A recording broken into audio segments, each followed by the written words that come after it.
días. Para nosotros es un placer tener como invitado en los encuentros con la estadística a Rafael Tovar, quien actualmente se desempeña como director del programa académico de pregrado en estadística de la Universidad del Valle, sede Meléndez. Rafael es estadístico de la Universidad del Valle, magíster en estadística de la Pontificia Universidad Católica de Chile, PhD en estadística de la Universidad Estatal de Campinas en Sao Paulo, Brasil, y realizó una estancia postdoctoral en la Universidad de Sao Paulo en el tema de evaluación estadística de pruebas para el diagnóstico clínico. Muchas gracias, Rafael, por estar con nosotros. Muchas gracias, Liliana, por la invitación. Espero pues que lo que tenga para aportar sea de utilidad para las personas que siguen este medio, este podcast. Seguro que sí. Queremos hablar con Rafael sobre sus visiones, experiencias y opiniones relacionadas con el ejercicio de la estadística. De nuevo, Rafael, muchas gracias y bienvenido. Gracias, Sergio. ¿En qué ha consistido tu principal actividad profesional? Bueno, bueno, yo he trabajado un montón de cosas, pero como estadístico, desde el 1997 he sido profesor en la Universidad Javeriana de Cali, sí, casi 20 años profesor allí, dictando los cursos de estadística para los estudiantes de psicología, de administración y de ingeniería, pero especialmente los de psicología. Estuve mucho tiempo trabajando con estudiantes de psicología.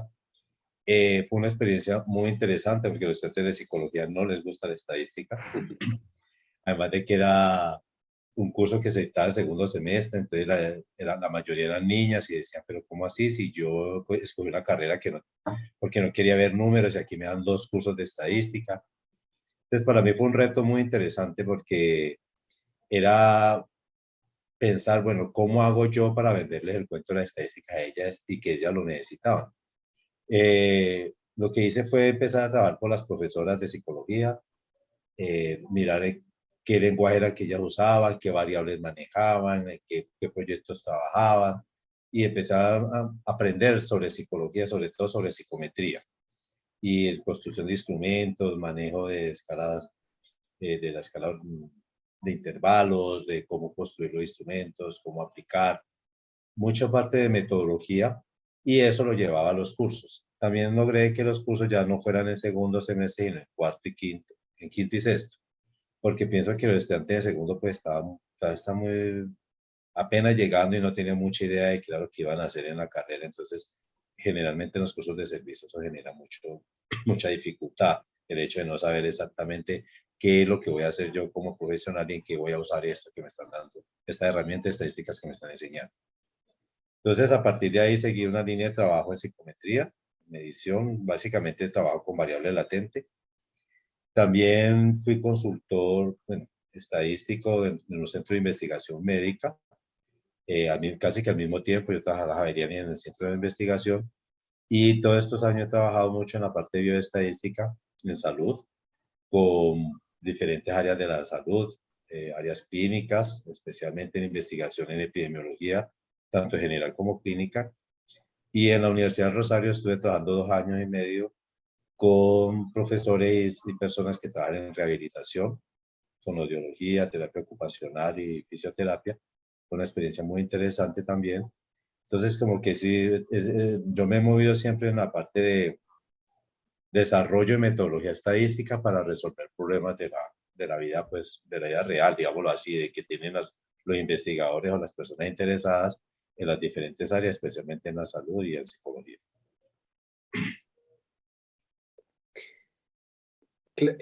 Rafael, cuéntanos un poco, digamos, toda esta actividad que nos has contado, ¿qué impacto ha tenido sobre la sociedad o sobre la academia? Cuéntanos un poquito más.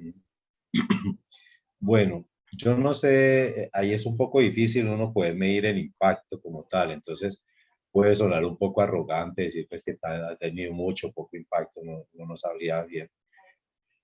Lo que yo pienso es que yo he planteado soluciones o propuestas para problemas que otros investigadores, sobre todo en las áreas de ciencias de la salud, que son tienen problemas complejos a nivel de que los datos generalmente no cumplen los supuestos que la estadística exige o que la teoría matemática que está detrás exige, que los tamaños de muestra no son lo suficientemente grandes o las muestras no son totalmente aleatorias o hay datos perdidos. Entonces, mi propuesta siempre ha sido, bueno, ¿qué podemos hacer con estos datos? Ellos deben tener una información y una información valiosa que poderla extraer de allí. Entonces, ¿qué podemos hacer para extraer esa información? Y desde ese punto de vista yo creo que ha sido un trabajo útil y ha tenido algún impacto en la medida en que logramos encontrar, extraer información de fuentes de datos donde pues, se supone que no debería haber mucha o no sería de muy buena calidad.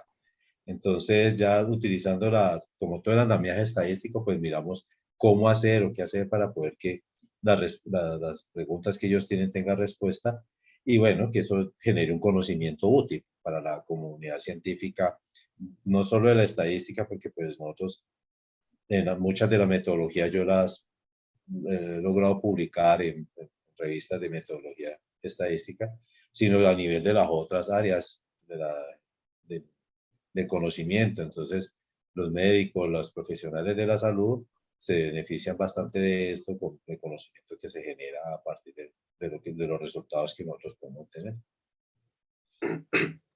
Mira que ahorita que tú dices, y acordándome un poco de cuando hablamos de la primera pregunta, me pareció interesante esa interacción, o sea, digamos, el impacto sobre la academia que hablas tú, por ejemplo, en el caso de simplemente ir a hablar con las profesoras y decirles, mire, hagamos esta sinergia, trabajemos aquí, movamos estas materias para más, eso tiene ya de entrada un impacto académico en el programa, por ejemplo, de ellos. Y creo que, pues, digamos que uno no lo mide, pero el impacto seguramente fue muy bueno para los muchachos. Y ahora que tú mencionas también del desarrollo de metodología para digamos, personas en otras áreas, pues es bien interesante y es bastante chévere lo que nos cuenta Rafael de ese impacto que ha tenido sobre las otras áreas. Gracias. Dentro de esa actividad profesional que ha sido tan interdisciplinaria como nos has contado, ¿cuál ha sido el momento más satisfactorio de tu carrera? Uy, yo he tenido varios. La verdad es que yo he tenido muchas satisfacciones tanto como docente, como profesor y como investigador, digamos así. Cuando yo logro que el problema que se supone no tenía solución, por ejemplo, yo tuve un caso de una niña que hizo una secuenciación, trabajó con unas secuencias genéticas y eran madres con niños que tenían síndrome de Down y ella está haciendo una maestría, pero cuando fue a mirar, solamente dos mamás permitieron que sus niños les tomaran muestras de sangre para poder hacer la secuencia genética. Y claro, cuando ella fue a presentar, pues se pasó un montón de tiempo en el laboratorio organizando, haciendo lo que tenía que hacer. Y le dijeron pues que con dos madres o no, que eso no, pues no tenía ninguna muestra. Yo lo que hice fue tomar los datos, ajustarle una distribución a priori. Pues los datos que ella tenía eran dos madres, dos niños. Entonces, con lo poquito que había, hicimos un análisis bayesiano, tratando de construir unas distribuciones a priori de muy buena calidad. Planteamos tres a priori y hicimos una comparación de modelos ajustando. Recuerdo que era una uniforme, era verosimilitud y una Pareto en las a priori. Y logramos llegar a unos resultados que el profesor que ya pues, a la estudiante le parecieron muy buenos, que daba muy buena respuesta a lo que tenía a pesar de que tenía tan pocos datos. Entonces, ese es uno de los, pues, digamos, de las satisfacciones que he tenido, pues que recuerdo ahora. Pero yo creo que mi mayor satisfacción ha sido con los estudiantes. Trabajar en la Universidad del Valle ha sido una experiencia maravillosa en términos de los estudiantes con los que yo he trabajado y la calidad que ellos tienen, la capacidad que tienen y ver cómo uno logra con su cuento, con su discurso, motivarlos y que ellos terminan haciendo cosas fantásticas, o sea, que uno no espera. Entonces eso me parece que es una de las mayores satisfacciones que yo he tenido. Ver cómo mis estudiantes logran hacer, ir más allá de lo que uno de las expectativas y lograr resultados buenísimos con sus trabajos de grado y luego verlos trabajando y haciendo muchas cosas muy interesantes en las empresas. Algunos han seguido pues la vida académica y siguen haciendo cosas muy chéveres como estudiantes de posgrado.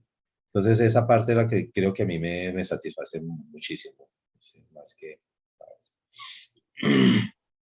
Sí, tal vez siempre ver uno cómo se desarrollan los estudiantes y lo que uno les aportó y cómo crecieron, tal vez es como lo más satisfactorio. Y eso no tiene precio, es maravilloso. No, no hay salario que lo logre suplantar nada. No, cuando el estudiante le dice, no, yo tuve uno que yo lo motivé mucho para que hiciera la práctica en un centro de investigación grande que hay aquí, y la familia no quería porque ya tenía que graduarse. La familia le decía, no, es que usted tiene que graduar, ya tiene que salir a trabajar y comprar una casa.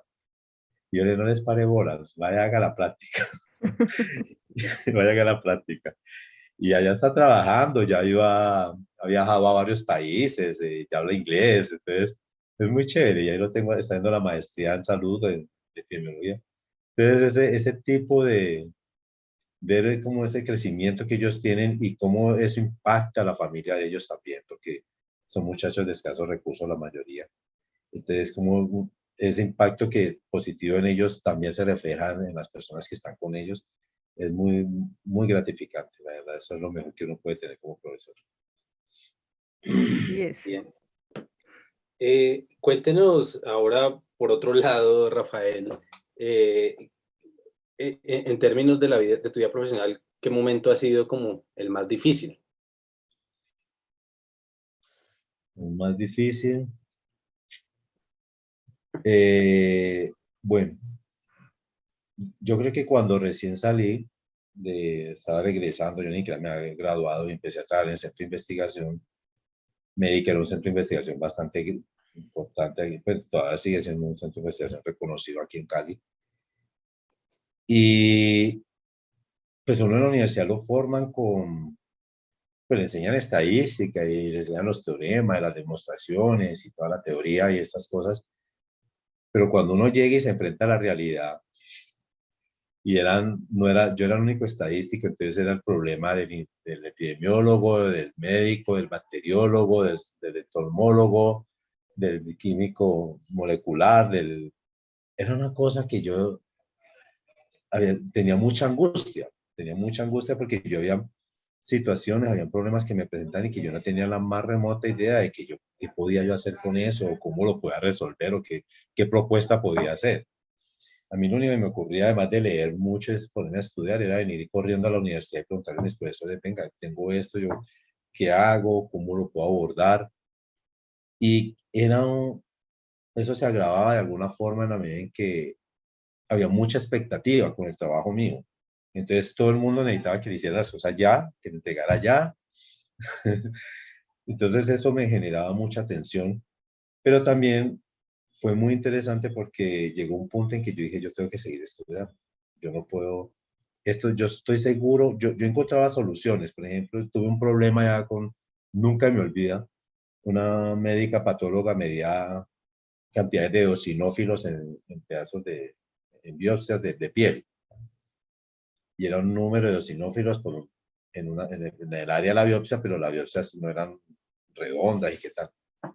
Yo le pregunté a un profesor, bueno, nosotros hablamos, yo boté un montón de tiempo corriente con eso y finalmente hice un análisis no paramétrico, pero yo siempre quedé con la sensación de que eso se tenía que poder hacer de otra manera o que eso se tenía que poder resolver de una manera diferente, que yo no sabía y que no había encontrado cómo hacerlo.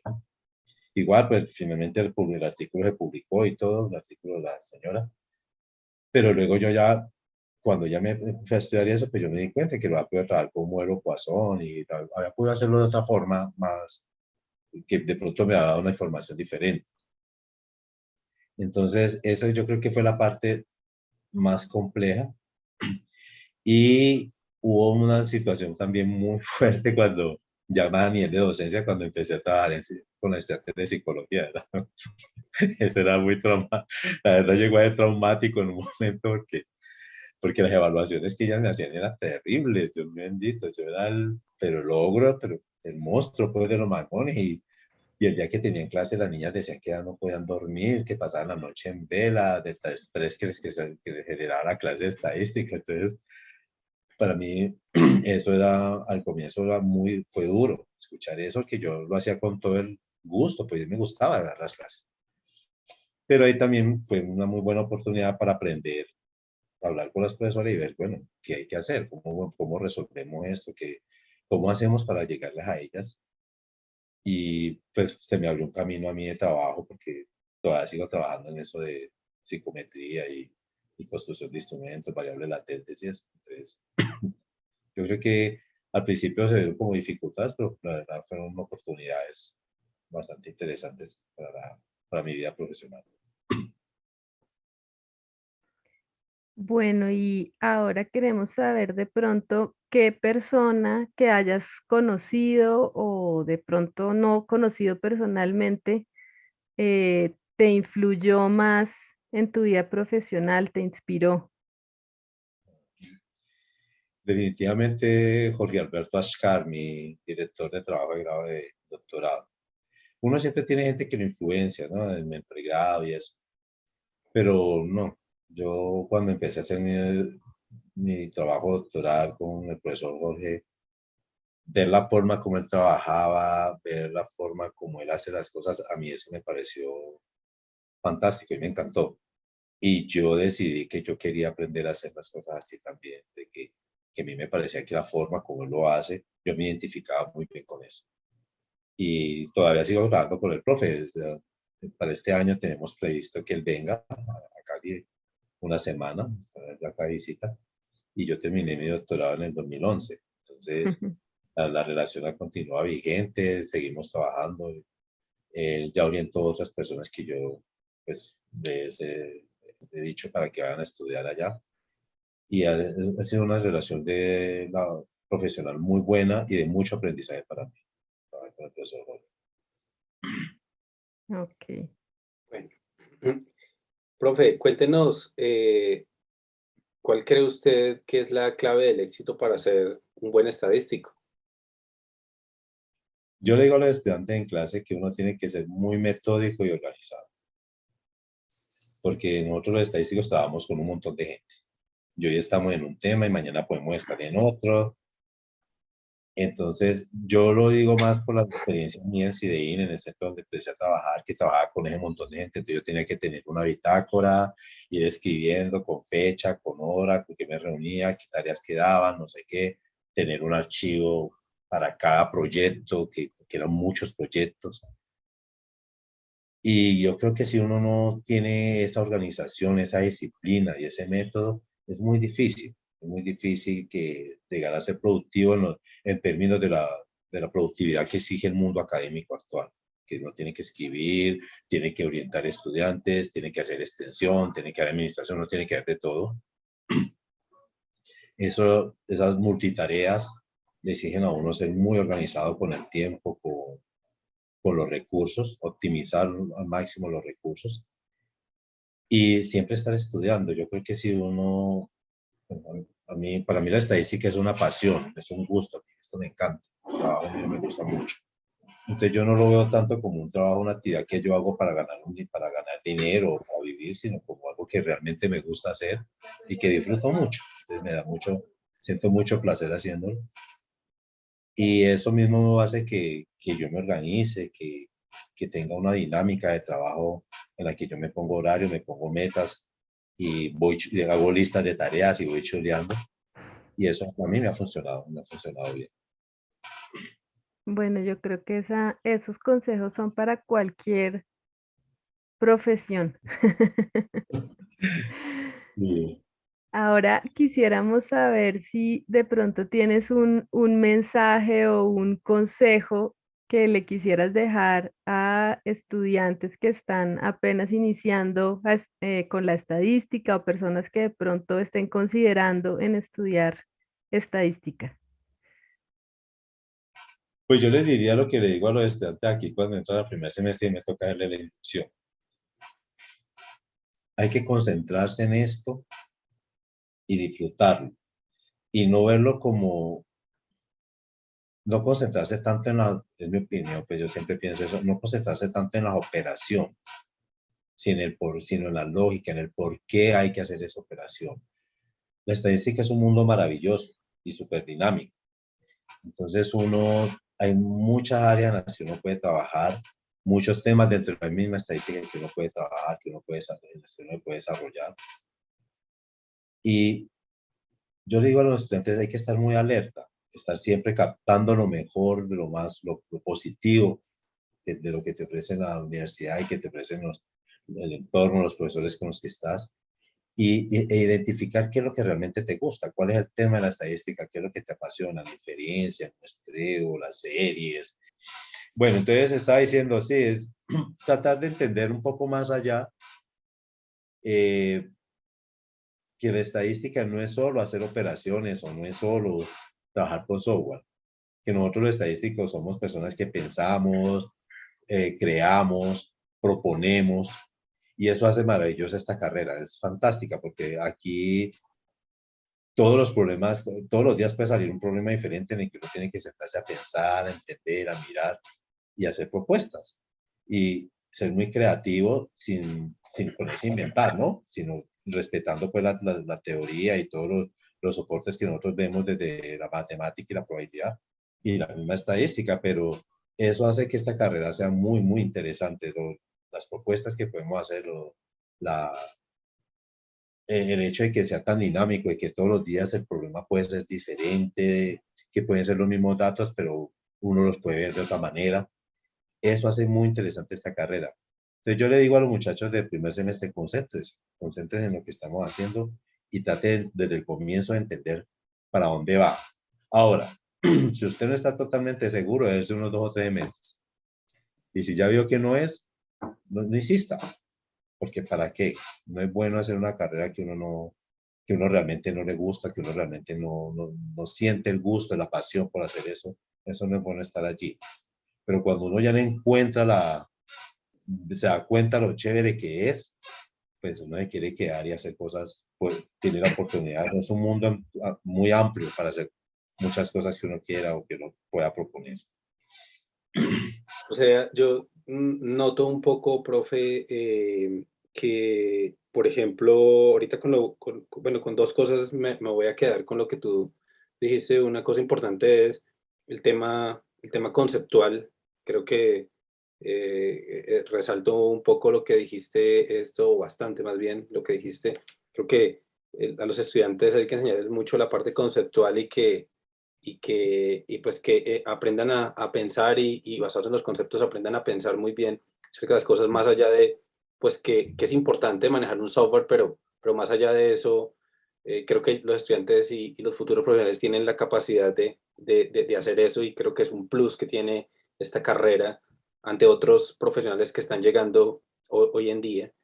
Y me quedo también con la parte final de que estudiantes desen unos semestres y piensen, creo que también hacerles una buena inducción, hacerles unos buenos primeros semestres, los motiva mucho a que puedan seguir o que ellos decidan definitivamente, no, esto no es lo mío. Eso me parece muy chévere estas dos partes, reflexiones que tú haces, profe. Y quisiera también agregar algo. Mira, ahí no siempre los estadísticos, todos los estadísticos vamos a ser estadísticos teóricos. Eso no puede ser. No hay universidades para ponernos a todos. Y afuera hay un montón de problemas en los que hay mucha gente generando datos que son información importante y valiosa que ellos necesitan, pero que no la saben extraer de los datos.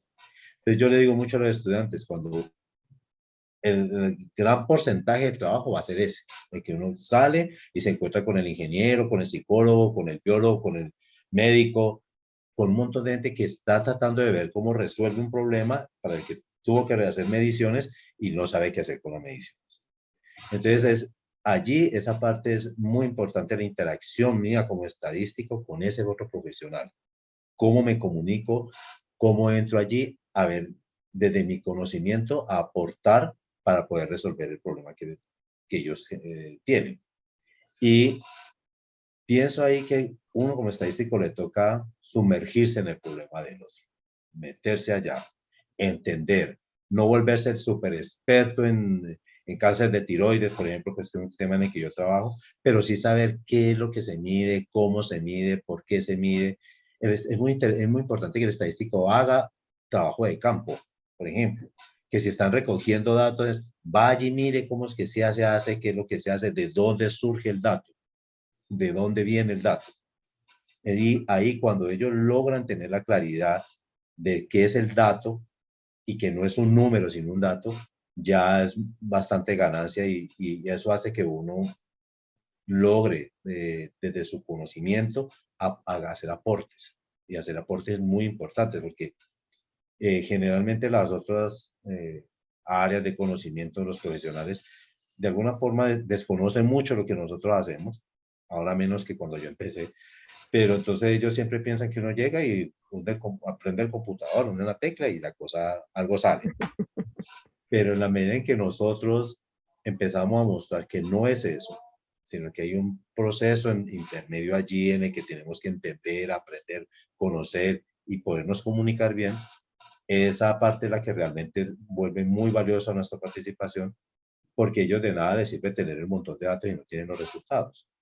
Los resultados dependen de nosotros. Y nosotros tenemos que tener un muy buen conocimiento de lo que ellos han hecho y podernos meter bien en el cuento para tener resultados que sean coherentes y tengan sentido para lo que ellos están haciendo, ¿sí? Entonces, esa parte a mí me parece muy valioso eso de la carrera, que esa interacción que nosotros tenemos que hacer y que generalmente no es pues cuando usted empieza a trabajar en un solo lugar, pues interactúa con un mismo tipo de personas. Pero por ejemplo, cuando usted es consultor, usted interactúa con muchas personas. Y que cada proyecto que él trabaja, usted aprende mucho también. Entonces eso hace que esta carrera sea muy interesante. O sea, es una forma, pues yo lo digo también como para vender vender la carrera, ¿no? El muchacho de usted la estadística, porque es una carrera muy interesante, muy chévere y con mucho futuro. Bueno, Rafael, muchísimas gracias. Creo que todos los consejos han sido muy interesantes. Queremos agradecerte por... No sé si lo que era dar consejos, yo siempre termino dando consejos, yo parezco papá. Bueno, los profesores tenemos algo de paternalistas, siempre somos mamás y papás en cierta manera de nuestros estudiantes. Sí. Te agradecemos por haber te tomado el tiempo de estar en este espacio. Agradecemos también a todos los que nos escuchan. Estamos seguros de que les gustó mucho esta charla y los esperamos a todos en un próximo podcast. Bueno, muchísimas gracias Liliana, muchísimas gracias Sergio, un placer conocerte Sergio, y bueno, muy chévere esto, fue mi primera experiencia en un podcast, pero ha sido muy chévere, muchas gracias. No, gracias a ti, Rafael.